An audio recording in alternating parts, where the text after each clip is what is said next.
Hi there, and I'm not going to mention the hat.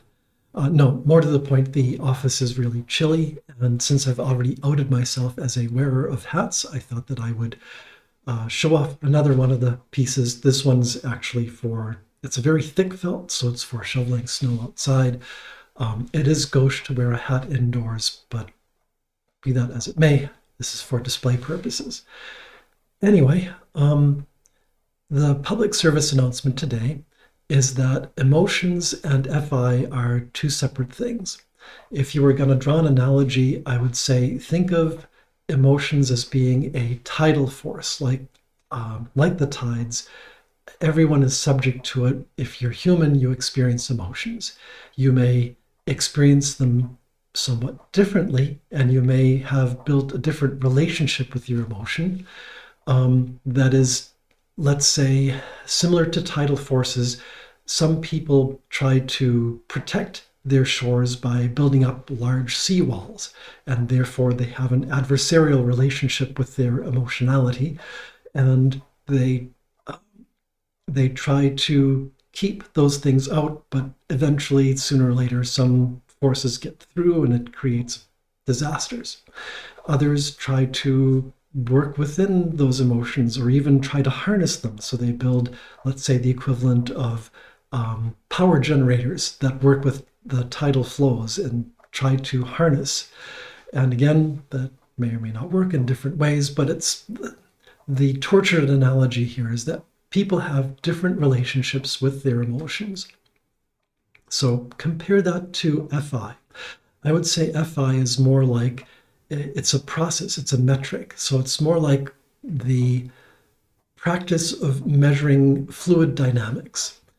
And to that point, it is a practice, it's a tool, it's a metric, it's a way to define and refine over time the way that you evaluate. In this case, for FI, it's evaluating for, say, importance or value as a whole, or accuracy or correctness on a feeling level. To torture this analogy some more, you now get the idea that if you're subject to large tidal forces, it then becomes very difficult to use the FI, the fluid dynamics concept, effectively, because there's just there's so many large vectors at play that you're not able to use kind of the more subtle calculations and process and observation.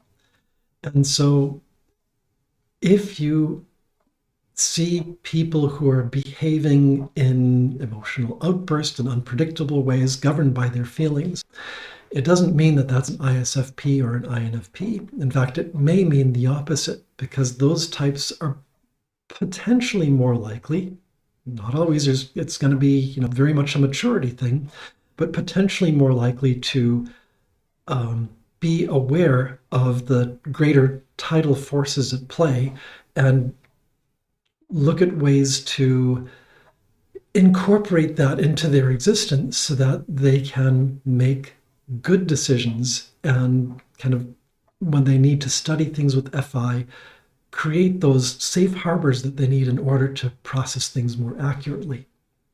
You can compare that against folks who might have FE or FI lower in the stack, where you will see potentially those big outbursts when someone is triggered by something. Of course, every type can be triggered, but again, you get down to it, emotions and emotional expression is much more a matter of maturity. It's not a matter of type. If you want to understand FI, it is much more about the careful weighing and weighting of things. And therefore, while you might see some people who are FI and SE that then combine the sensory with their feelings and therefore have outbursts, the actual FI weighing of things is a more subtle process than these big tidal forces that emotions are. So anyway, I hope that's helpful to understand. And so the bigger takeaway here is that when you see someone who's emotionally unpredictable and has all of this, tears you along in their bobbing like a cork on the waves of larger emotional forces, it may be someone who's got high FI, but it can just as likely be someone with high FE or someone with low FI or FE who is subject to those things and is unaware and unable to control themselves and their emotions. That's all I've got. Thanks for listening, and again, bye for now.